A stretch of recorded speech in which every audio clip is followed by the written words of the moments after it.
school system sort of it changes you. It can mold you into like a cog in a wheel. It may be preparing you for a certain career path, Sure. right? That the local industry needs in your community. But we're all creative at birth, and Hmm. over time, our lived experiences remove that creativity from us. So entrepreneurship can be a great way to tap back into that. I am excited to get this conversation going today with a young brother who I've been able to see and get to know a little bit over the past few years. And when I tell you this person is all about entrepreneurship and especially entrepreneurship in our community, our black community, I don't think I have seen a better representation of that in recent time. But I'm happy and I'm excited to welcome to the show Gary Johnson III. How you doing, my brother? I'm doing great, brother. That was an amazing intro. I Yeah. appreciate it. I'm honored. Hey, man, I mean it. I don't say anything I don't mean, Yes, man. sir. Yes, sir. You have a lot of stuff going, man. I feel like you have an interesting background, and I know kind of what you're doing currently, and we're going to get in. We're going to get into all of that. Tell me right now, you're the founder and CEO of a coffee brand, Hmm. and remind me the name of the coffee brand again. Yep. BVP Coffee Co. Yep, And, BVP Coffee Co. What does that stand for? BVP stands for Bison Venture Partners. Gotcha, gotcha. Yes. What made you start that? Like, what was the inspiration behind it? I mean, because you don't see too many of us in the coffee space at all, right? Mhm. And so, for someone who is a heavy consumer of coffee, like I probably drink 2 cups a day, especially in this Mhm. period in my life. But I think you're the first person I come across that I've known to have, gone down the path of starting a coffee brand. But I know we're going to get into that later. But tell us a little bit about just kind of your background, how you got started, why you have such an entrepreneurial spirit. I want to know all that stuff, man.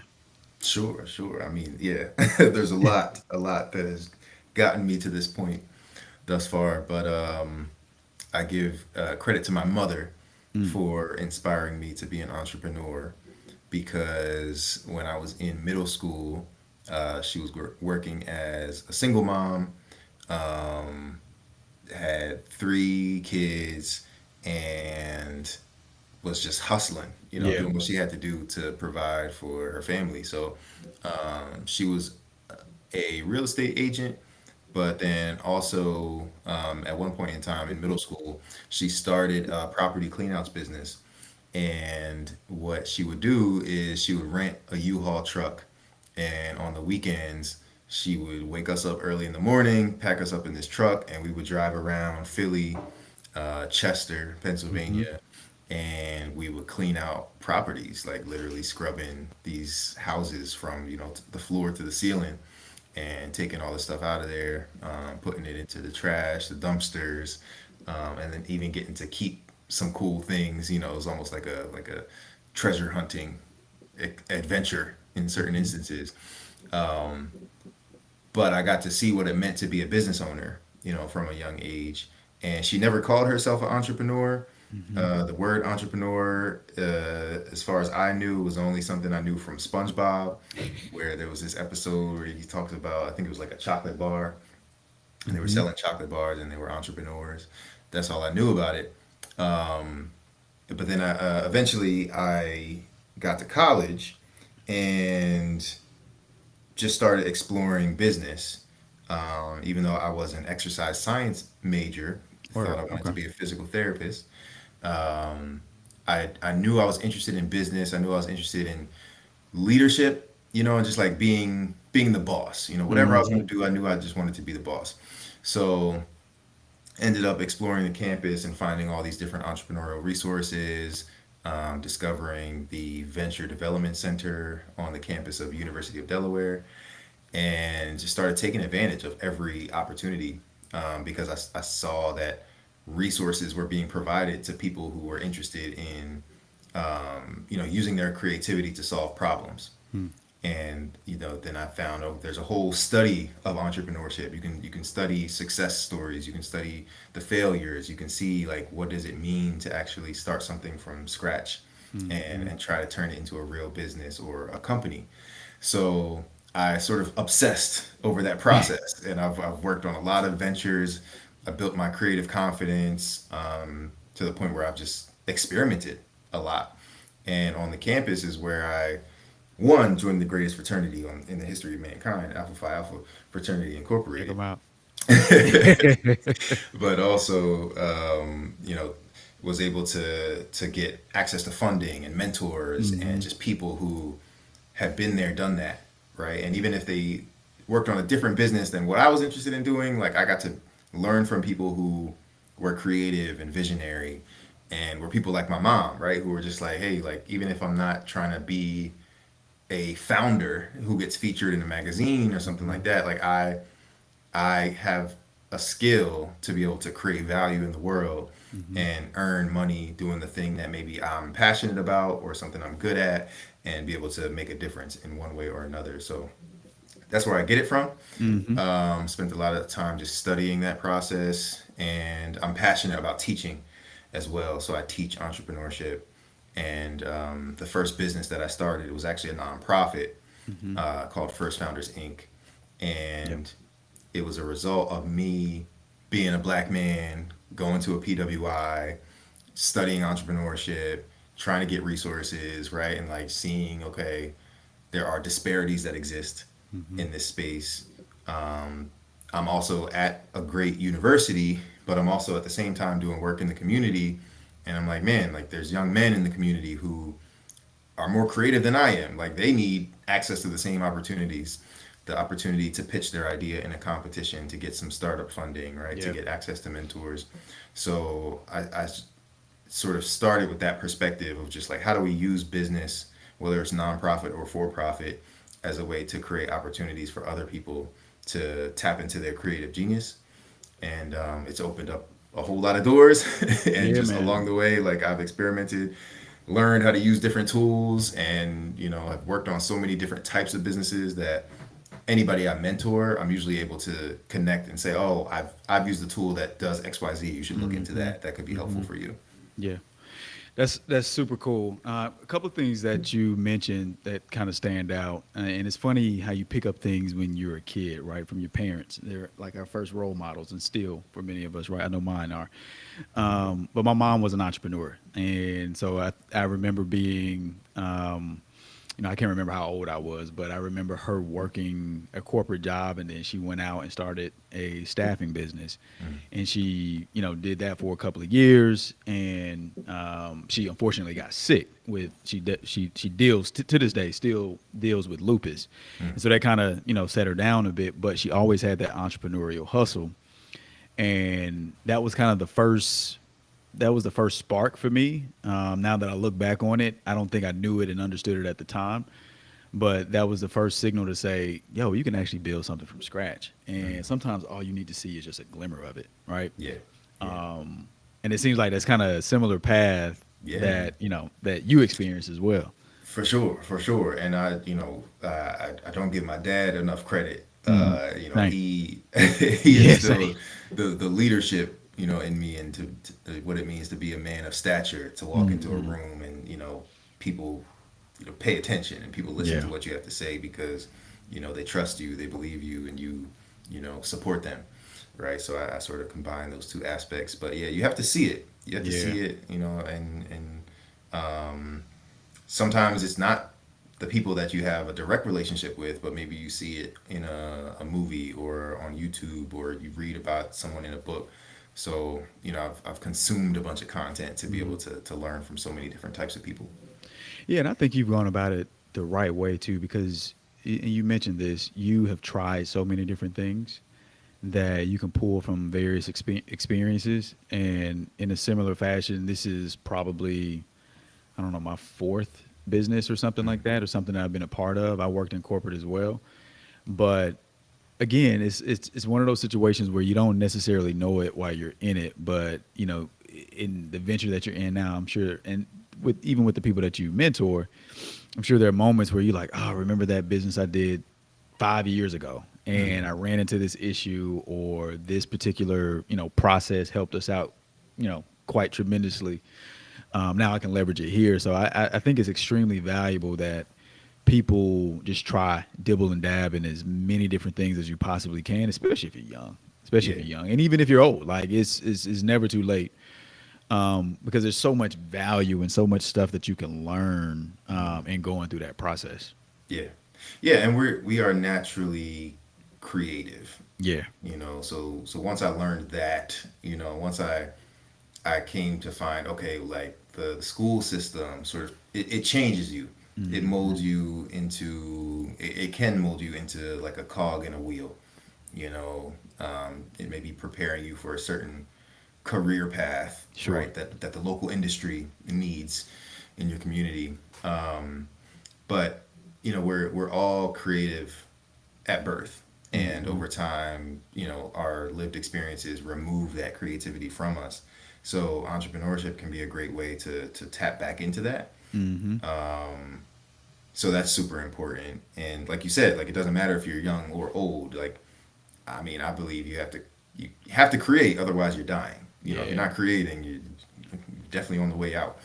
So we got to keep creating. Whether it's, again, it doesn't even have to be a business necessarily, but Mm-hmm. what I teach when I'm teaching entrepreneurship is that entrepreneurship is a mindset around solving problems, around figuring out how do we create value. And your solution could be through a business enterprise, nonprofit or for profit, or it might be going into an existing organization, an existing company, and just applying that problem solving mindset to the needs of that organization. Yeah. Did you ever work corporate? Corporate, no. Yeah. No, I think I'm a terrible employee. I was looking at your profile a little bit, and I was like, I don't think you ever worked corporate at all. So Not corporate. yeah, it brought me to my next question of like, what was your thought process as you set out? Obviously, you went to school and you started out as one, in one major and ended up being something else. But do you think? I'm sure it's a combination of things, not only the exposure that you got from your mom and the leadership stuff that you picked up from your pops, but how did you know like corporate or a regular job or whatever it may be just wasn't for you? And I don't disparage anyone that works a regular job. Let me be clear about that because there's a lot of stuff that is needed that you have to understand who you are, Hmm. and you have to know that intimately before you try to go out here and work in a corporate situation or try to go out here and start a business. Like you need to know yourself first, and Yeah. there's honor in both, and there's a ton of risk in both. Hmm. But how did you understand that for your like what was that thought process? What was that exercise internally to say what, like I know this is the path for me? I mean, it's so many things. Hmm. I would not say that in high school I was exposed to many career opportunities. I didn't Sure. necessarily Okay. know, okay, what are all of my options? I remember we were given a book in the library and it was like, hey, pick a major, pick a major out of this book. And I was going based on salary and, Like we all okay, I'm did. interested. Yeah, like it has to make money. My parents are telling me I have to make money. Right. It need to sound Uh, great too. it has to sound good, right? People can't be like, oh, why are you doing that? Mm-hmm. My dad and my stepmother are both pharmacists Okay. in the pharmacy industry. So, healthcare was something that they really urged me to look into. And I was like, I want to help people. I want to help people get better, help people improve. I like sports and fitness. So physical therapy made sense for me. Mm-hmm. But then I got to college, and in the program we had to get 100 hours, 100 volunteer hours in the physical therapy clinic. And I remember one having the experience of just being, again, a black male student at a PWI Mm-hmm. and being in classes where I was the only one. I was Mm-hmm. literally the only one. And it would be time for like group projects and things, and like nobody wants me in their group type of thing. So it Mm-hmm. was a lot of isolation, a lot of Mm. feeling like, maybe I don't belong here. I don't see myself represented by the professors, by the people coming in who have their own businesses or whatever it is. So just never saw myself in it. But then even while I was volunteering, go down to the clinic and I got to, learn what to do in the clinic. Mm-hmm. Got to help some people here and there. But I just remember just sort of being there and being like, I would not want to do this every day. I Yeah. would not want to come to the same place every day, the same environment every day, and be here from 9 to 5. that's just is not for me. I just Mm-hmm. want more freedom, more flexibility, Mm-hmm. um, and just again through entrepreneurship, I saw, oh wow, like I can do so many different things. Like I can do so many different things, and I can do them simultaneously if I want to. Mm-hmm. So there's just the freedom. It was the freedom for me, but I was never interested in like banking. Banking is big in Yeah. Delaware, where I went to school. Yeah. It was just too stagnant. It's like, yeah, people are making great money, but that wasn't what was calling me. Yeah, and I love what you said about the freedom and flexibility, and I know you mean it in multiple fashions.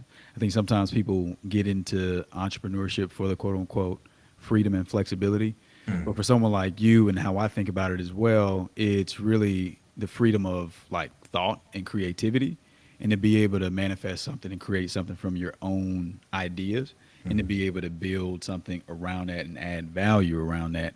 And so that's one aspect of freedom and flexibility that I feel like a lot of people just kind of overlook when it comes to entrepreneurship.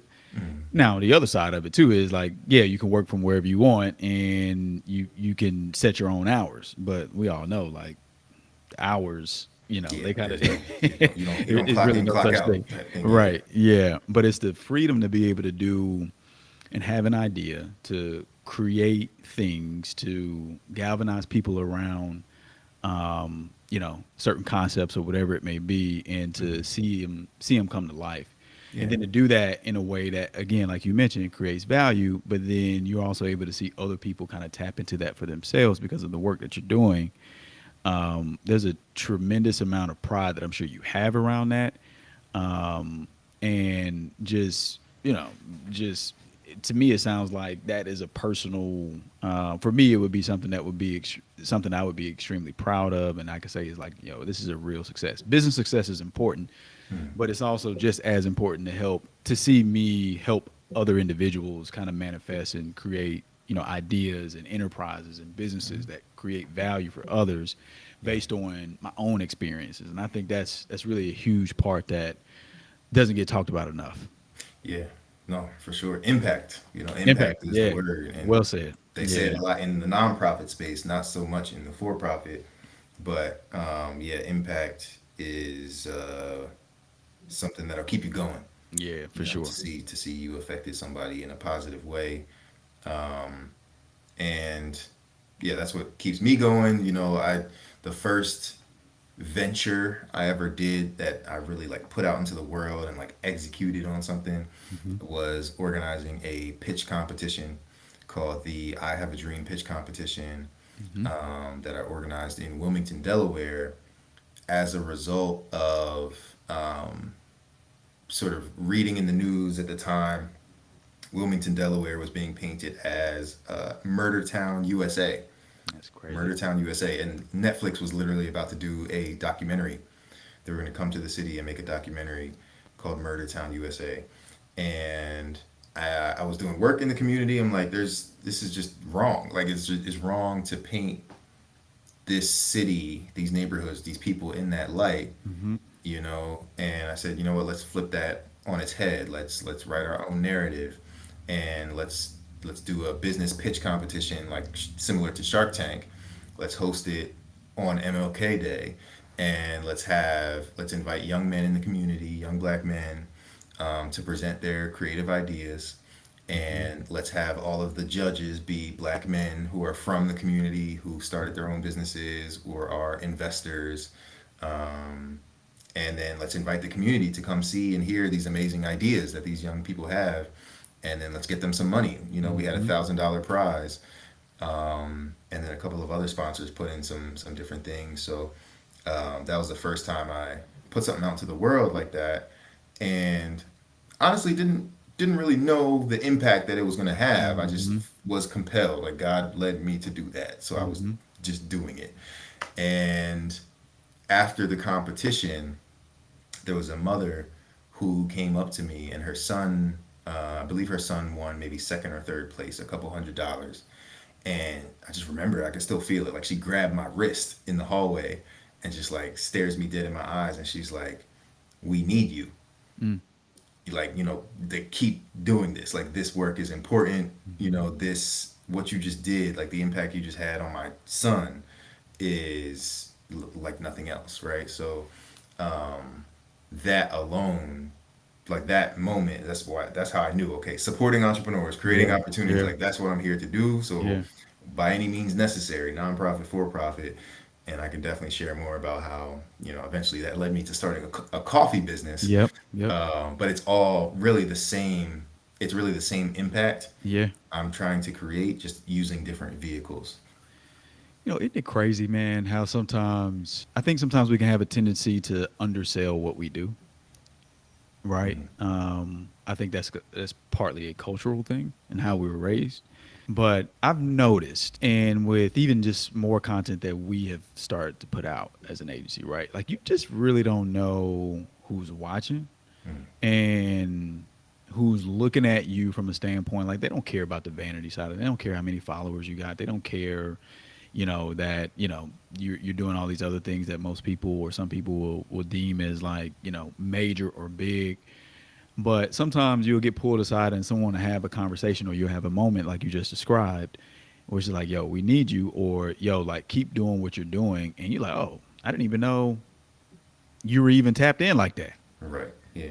And it's always like those subtle reminders, especially when there are moments of like, yo, this is getting a lot. I'm getting a bit Mhm. overwhelmed. And it's like, okay. And then it could be someone that'll just pull you aside and be like, yo, man, I saw the video you put out. Appreciate Mhm. that. Mhm. And I would imagine even for you, like for a mother to pull you aside and to say that, I mean, I think that had to be a really, like you mentioned, a really significant moment. Sounds like it was even pivotal for you. Mhm. But I always love hearing stories and moments like that. Yeah. It was powerful, man. It Yeah. was it was Yeah. exactly what I needed, for Gotcha. sure. So, to that end, right? Like you mentioned that it was something that you needed, and it was ultimately it sounds like what led you to start a coffee brand. So, like let's get into that. How did that come about? Yeah, it's funny. It's super funny. Because it was not necessarily, it was the goal, but it wasn't the goal. Okay. In my head, I was gonna work. You work, and then you work, you work, you work. Eventually, you retire. And one of the things I struggled with after graduating was finding work. Was actually getting a job. So, entrepreneurship wasn't paying me out of college, but it did create a lot of opportunities for me. I did become a leader in the space. But it's like I still need a job. I need a like legit. I need something to pay the bills, and I just struggled. I struggled like sending resumes out, like talking about on my resume. It's like entrepreneurial achievements and work I've done, like impact I've started to create at least. But most companies aren't looking for that. They're looking for, well, where did you work? Like, what company did you intern at? I didn't have those things. One other thing, another pivotal moment that told me I need to work for myself was throughout college. I was working in the dining hall. I was working at the gym. I was working like, yeah, I was in the dining hall Oh freshman year. wow. Like I was scrubbing dishes. Word. I was washing. Oh, you were getting it. Yeah. Yeah, yeah, You were yeah. I was making it in the happen. back. I was in the Yeah. back. So I've been through all of that, and eventually worked in a pharmacy as a cashier. Not in the pharmacy, in a like a CVS in the front, but working my way through school and got robbed at gunpoint one day. Yeah, got robbed at gunpoint. What? Yeah, like yeah, got robbed at gunpoint, This was on and campus? Like, right off the campus. Yeah, right yeah. off campus. Yeah, Okay. yep, yep, Man, that's yep. So crazy. that was another pivotal moment where I was like, man, like I literally like saw my life flash before my eyes. Like you got a gun pointed to your face, like it's some real stuff. And the what the moment taught me was just like it was like if I'm gonna die for anything, why am I gonna die for this company that doesn't even care about me? Yeah. Like I'm working here for however much, I don't know what the wage was, but Hmm. it was not worth it. Right? It was not worth it. So That was a pivotal moment that just told me like, yeah, like I'm gonna do what I want to do. I'm gonna build my pyramid, you know. That's what I'm gonna die for. So anyway, fast forwarding, Mm-hmm. after I graduated undergrad, actually I got a scholarship to get a master's in entrepreneurship and design thinking. Mm-hmm. So that whole process is something I've just like really leaned into. Um, like I said, struggled to find work, but eventually worked here, worked there. Started getting some like consulting type of gigs, which was pretty cool, but Mm-hmm. they don't last forever. There's no benefits, all that kind of stuff. So um, anyway, fast forwarding to 2020, right? We have Mm-hmm. the whole Black Lives Matter movement. Mm-hmm. I started working at a nonprofit at the time, and it was a toxic work environment that I ended up leaving. And again, being like, yo, like if I'm gonna die for something, it is not gonna be building Right. their thing. I have Right. to build my own thing. But I also was like, man, like a dream I have is to, have that HBCU experience. And I saw an ad to apply for Howard's MBA program, Mm-hmm. which was like a sign from God, because I was like, I need a graduate program at an HBCU. Not many of them have like business graduate Mm-hmm. degrees. I didn't even want an MBA, to be honest. Like an MBA was not the goal. Yeah. I just wanted an HBCU experience. So anyway, saw the ad and was like, I'm gonna apply to Howard. Mm-hmm. And it was the only application I submitted. Like I'm like, if I don't get in, I don't get in. I'm not gonna get an MBA. Yeah. But I applied, and I remember the night I wrote my application, like letter, like my personal statement, Mm-hmm. and just like I like by then I'm like, okay, I know who I am as a black man in the world, and the impact I want to create and the legacy I want to contribute to. Mm-hmm. And you think of Howard University and you think of the legacy at the Mecca. It's just a dream come true to be a part of that, Yeah. to be to be able to say you are affiliated. So I applied, got accepted, and when I got accepted, I was like, oh, it's game over. Yeah. It's game over. It's big game over, because I'm like, your network is your net worth, right? That's what they say. Mm-hmm. So Mm-hmm. like you let me into the Howard network, it's That's a over. wrap. Yeah. It's a wrap. So even like before the orientation even happened, like I'm coming in there as a man on a mission. Like, yeah, I'm gonna get this degree, Mm-hmm. but like we're gonna make some things happen like from day one. So, because that's how I was at University of Delaware as well. I just Right. knew I'm here for a limited amount of time. I have to maximize the resources, maximize my connections, like build Mm-hmm. relationships with people. And I think one of the best ways to build a relationship with someone can be to start a business with them, or at least go on an entrepreneurial journey with them. Mm-hmm. Mm-hmm. To start from zero, to have a vision, and then to go through those challenges, right? And like those challenges are gonna build a bond. Yeah.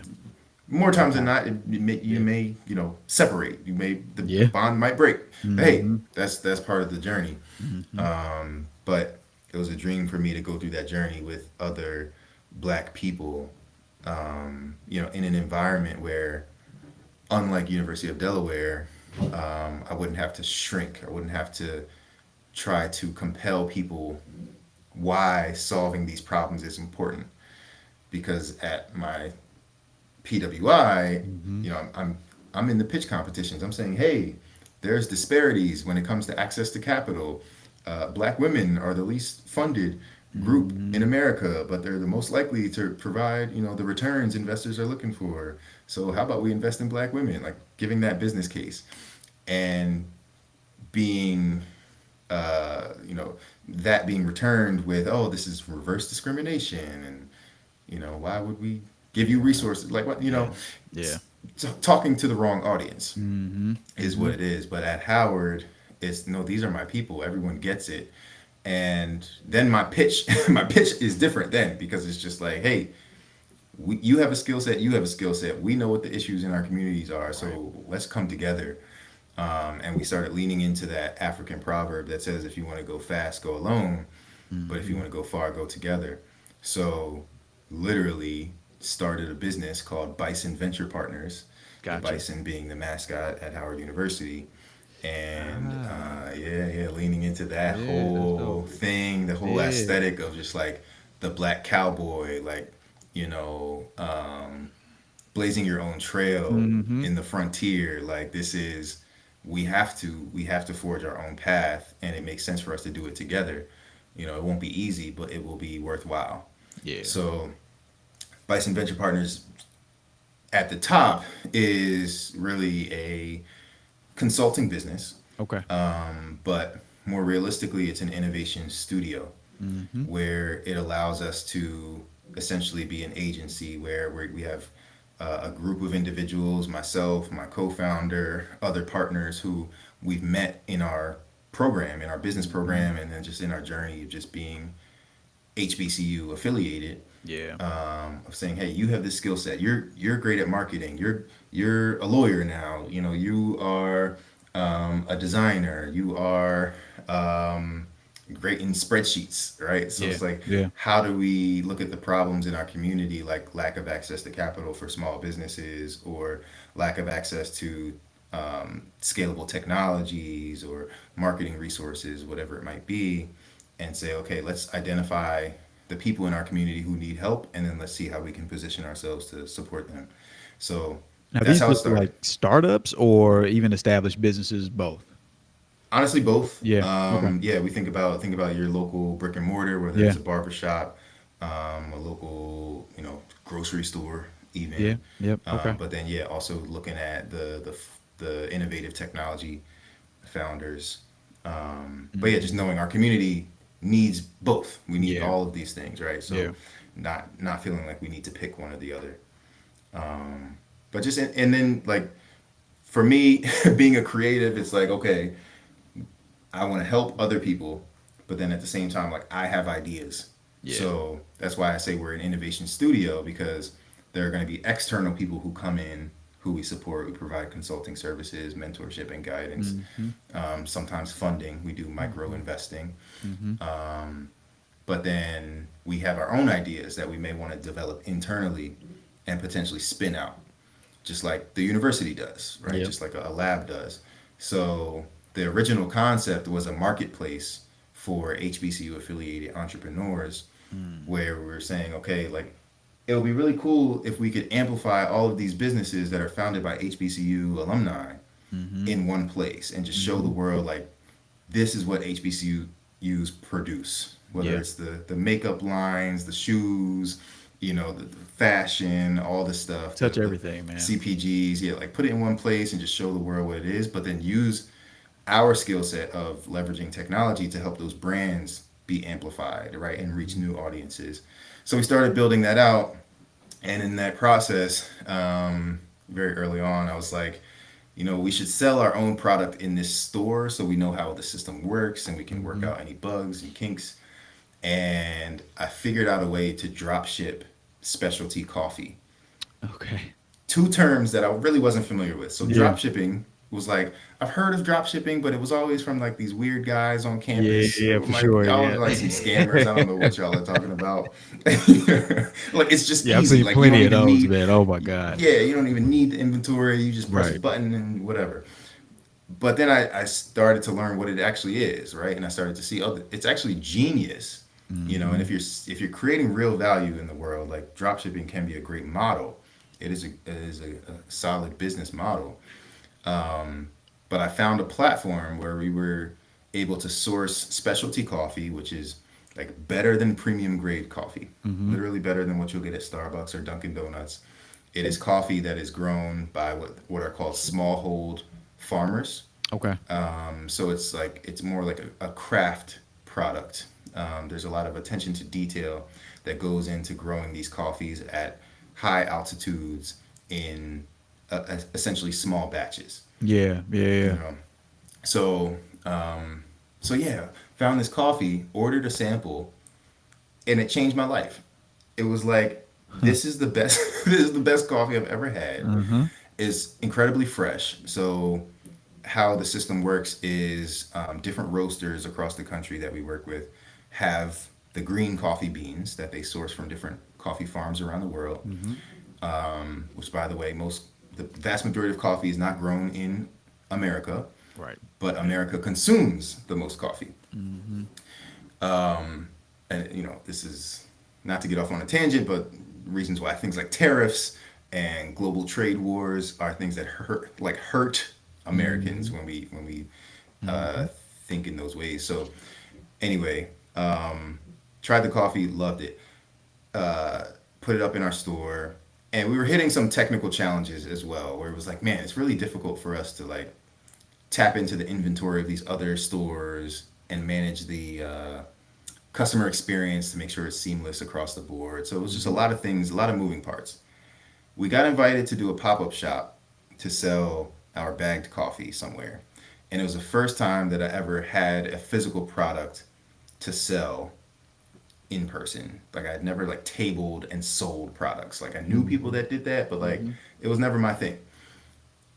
So we get invited to this thing in Philly, and my business partner comes from Dallas. We put the cowboy hats on, the whole Bison Venture Partners theme. Like, I feel like I remember seeing something like yeah, it was pretty that. iconic. Yeah. Yeah.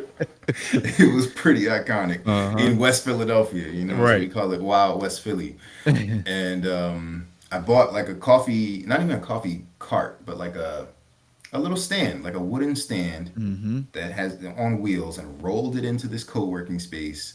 And we had this like what looked like a makeshift coffee setup. Mm-hmm. And in 2 to 3 hours, we sold a couple $1,000s worth of bagged coffee beans. Wow. And that's when I was like, okay, we are selling coffee now. Yeah. like That's we it. like that was the first time we're like, okay, we got the Shopify point of sale device, Yep. like money's being exchanged, cash is being exchanged.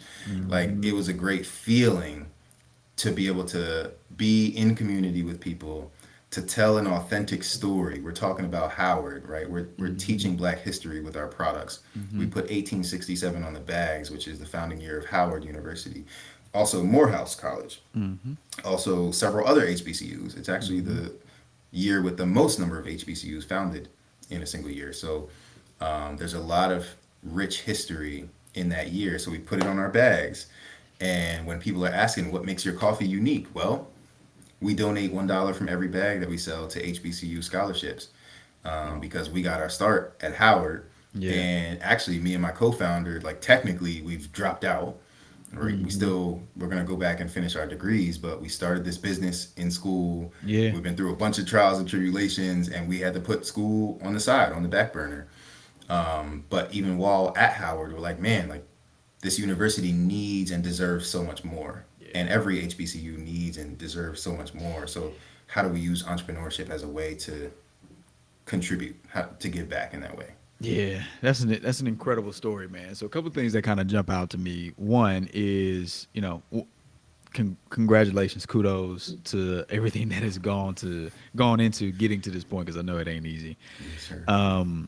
One thing I really respect and appreciate about what you do is that you build in public, and I think and we tell this to clients all the time, like showcasing the process of what it takes to do the thing, I think goes so far with building brand equity, with building trust, with people being able to connect emotionally with what you're doing. Because what you've essentially done is like, yes, you have a product, right? But essentially you've created something that taps more into lifestyle and history that people can identify themselves in, right? So even when I saw the product, the 1867 brand or whatnot, I immediately before I knew that it was, connected to HBCUs, specifically Howard and Morehouse, I initially thought about, oh, that's when Morehouse was founded, right? Because I went there. Yes, sir. And then when I read, I was like, oh, that makes sense coming from Gary, right? And it's true, right? Like, but now, I mean, when you create something like that, and you have other people who can identify and can see themselves in it, and it resonates, it's like, yo, how could I not get behind this? Like, how could I not, support this brand? How could I not be loyal to them in whatever capacity that looks like for me? And so I always just find it, amazing when people can really build something and really pull in their culture, history, but do it in a way that also drives value, and you have a real business and you're making revenue and those types of things. So I just love hearing those kind of stories, man. It's super cool. I appreciate it. I appreciate it. And I have to say, the other big tie-in is coffee is a direct tie back to the motherland, Yep. right? Yep. And coffee is Black history, Hmm. period. Like it was discovered in Ethiopia, right? So it is an African product originally that has gone on to create great wealth for a lot of people around the world, and it tends not to be wealth that is retained in our community, Hmm. right? So in a way, in a big way, us launching a brand and being able to tell this story is like invoking a sense of pride in our community and ownership, and getting our people to realize, like, even if you didn't drink coffee or care about coffee or think too much about it before, like when you hear about BBP and you learn the history lesson, whether you buy the product or not, like you understand what this is, right? And you understand what we produce, right? Like what comes from the motherland and like what is your history and heritage. And we've converted so many people now to being coffee drinkers because one, they're like, I never thought about coffee before. Like I didn't think Hmm. that deeply about it, Yeah. right? But not only does coffee originally come from Africa, but even today, obviously, so much of it is produced on the continent. And I just got back from a trip in Kenya Yeah. where Yep. I slept on a coffee farm.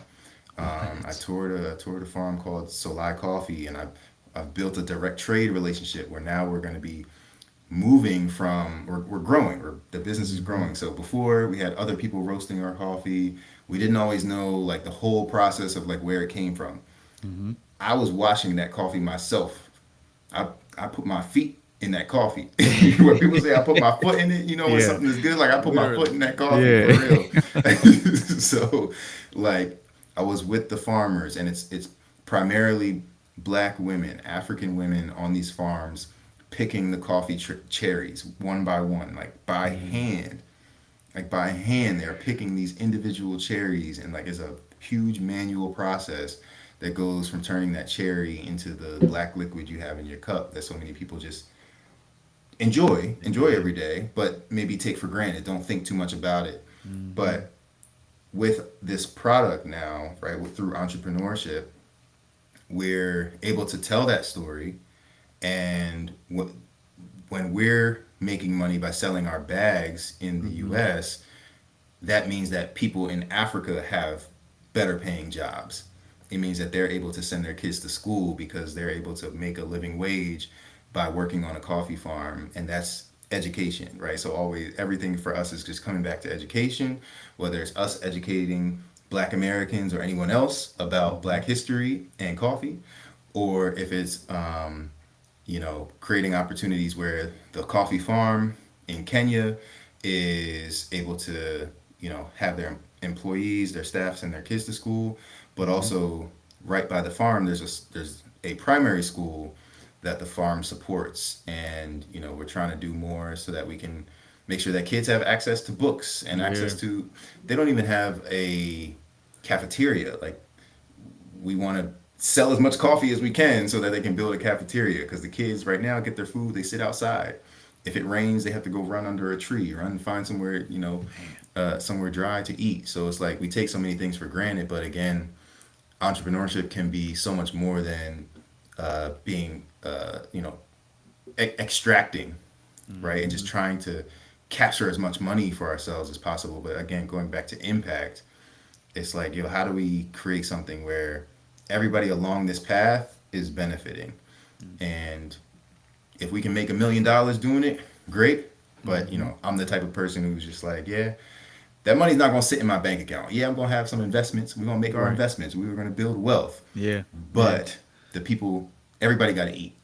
Yeah. Everybody got to eat. So you're having fun with it, and learning so much, and just being able to like learn things I don't know about Yep. Black history, about my history and heritage. And I'll just stop by saying, like, that was my first time in Africa. I'm walking on the farm barefoot, like touching the soil, just being like, Hmm. just taking it all in and realizing, like, I mean, that is us. whether we know it, like truly know it or not. Like they are us, we are them. Like we are all connected. Africa is truly the motherland. It is home, and the more ways that we can build those connections, the stronger we'll all be as a culture and Yeah, community. man. I think you hit the nail on the head, bro. Everything of what you're talking about is rooted. Again, I keep going back to it's a product that you have, but it's rooted in purpose. Like there's a reason for existing that's different than anyone else or any other product in the marketplace, right? Or that category. And so that is whenever I hear that, I mean, just bells start to go off in my head around like how if you stay true to that, right? And that, again, like I feel like I say this with every episode, so bear with me, people who are listening. That's the whole reason why I wanted to start this show, and why we called it what we call it, and it's because you're leaning into the essence of who you are, where you come from, the impact that you want to have, the community, like everything, right? That's really what a brand is about, right? The logo and the colors and all that stuff is cool, right? But it's really how you're showing up and the practice behind what you do and the effort and the mission and the vision that you're bringing to life. That's really where it's at. It's really where it's at. Yes, sir. I Yeah. appreciate that. I appreciate you for extracting it out of me. It's always great to have like an authentic conversation too, because I think like I really struggle with creating content. I'm like, like, what do you mean? Like, I just open my phone and like say the same thing. I can't say the same thing. I need to have a conversation, you know? So I Yeah. appreciate it. Yeah, no, it was I recently gave a presentation to a group of founders and we were talking about marketing and branding and things of that nature. And one of the questions I got was I struggle. It was from one of the founders, and she was just mentioning how she struggled with creating content. And she, was kind of going back and forth with wanting to be or not be, the face of the brand, but she is the brand. She started it. She knows the most about it and all these different things. And she was like, should I just stay behind the scenes or should I be out there front and center? I said, look, you got to do what's comfortable for you. And what she was really saying was, she didn't feel comfortable in creating content in a way that only she had seen. So think of, looking directly at a camera and having to speak, in a way that is, punchy and not mess up. And I'm like, look, no one does that, right? People do it, but you have to get reps in. I said, you have to put yourself in, you have to put yourself in a space or an environment where it's natural for you. If you need to have a conversation for people to come out and or for people to pull out certain points that you need to kind of touch on and recreate that, like create that environment for yourself.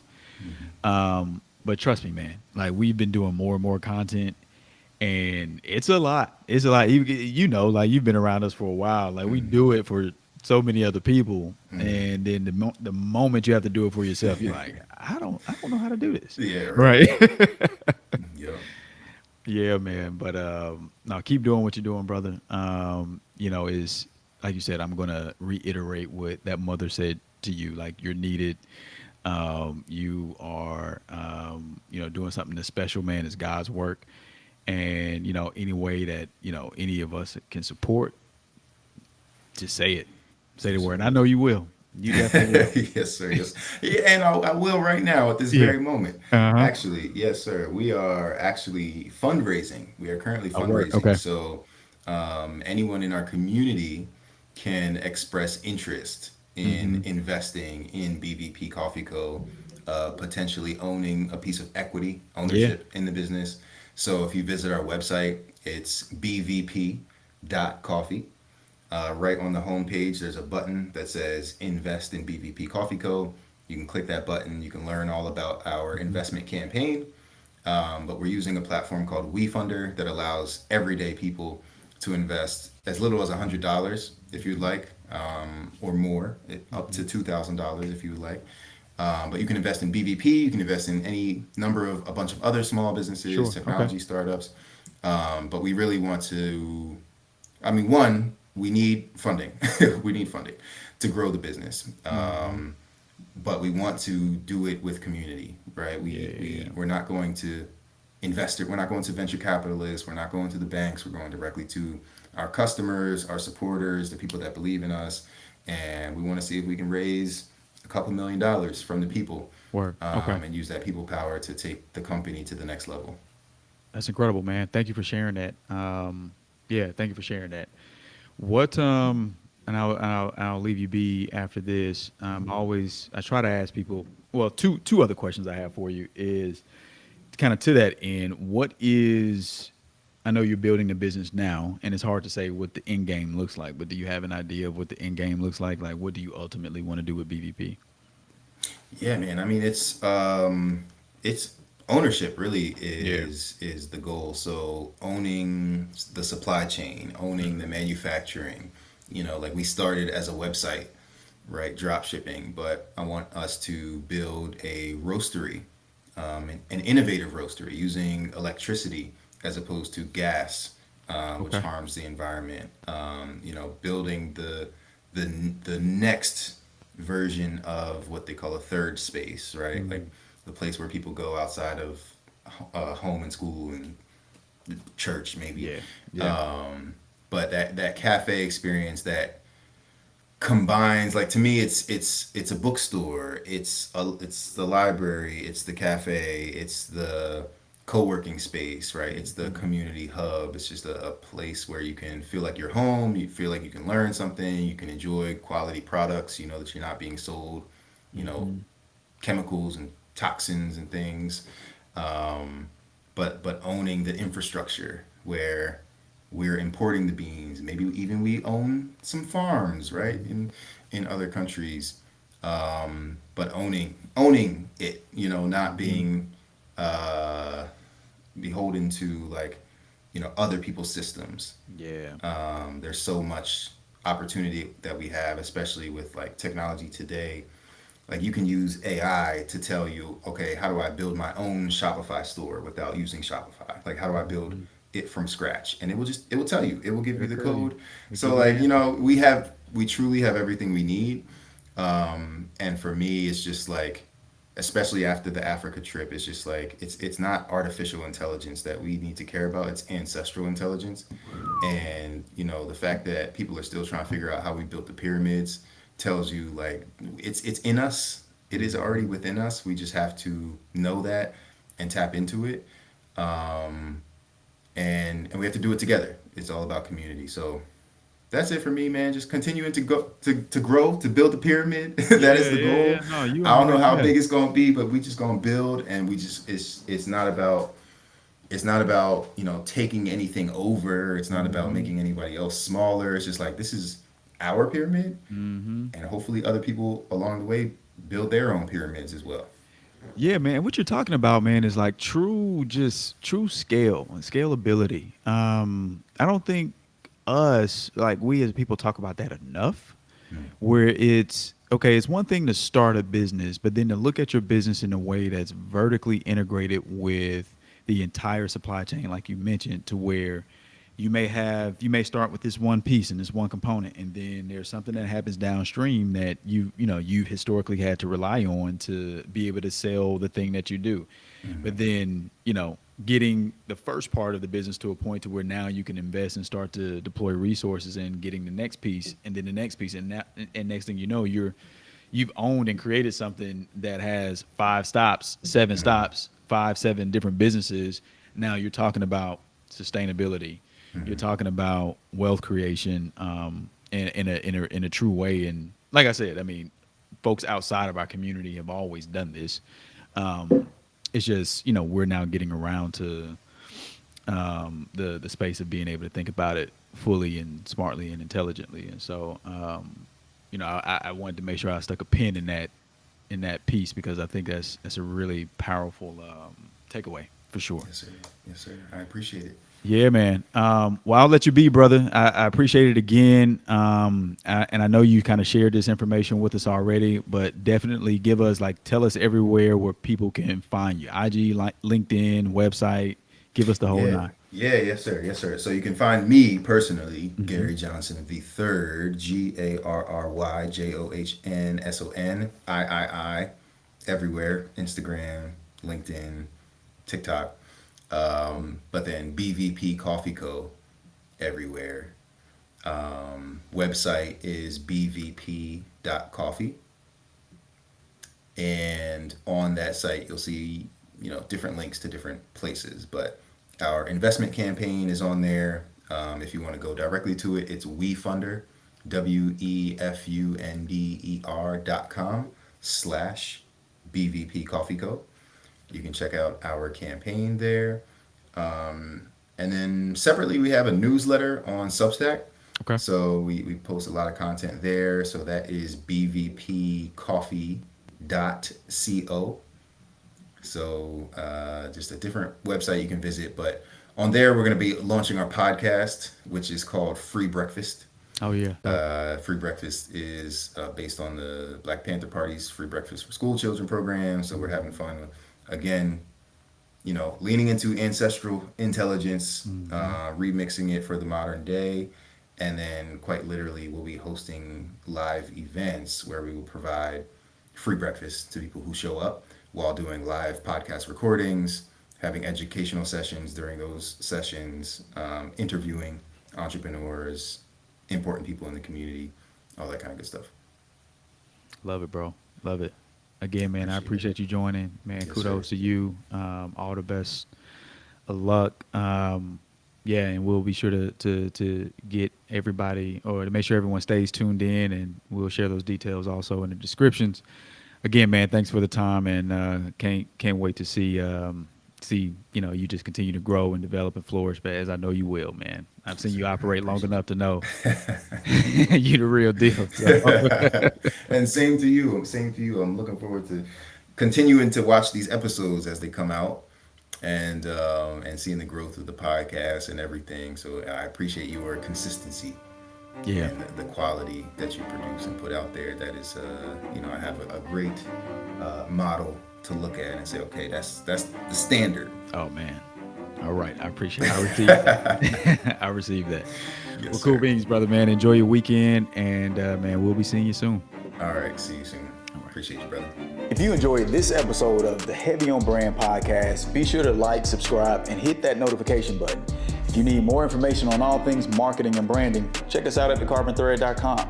Until next time, stay heavy.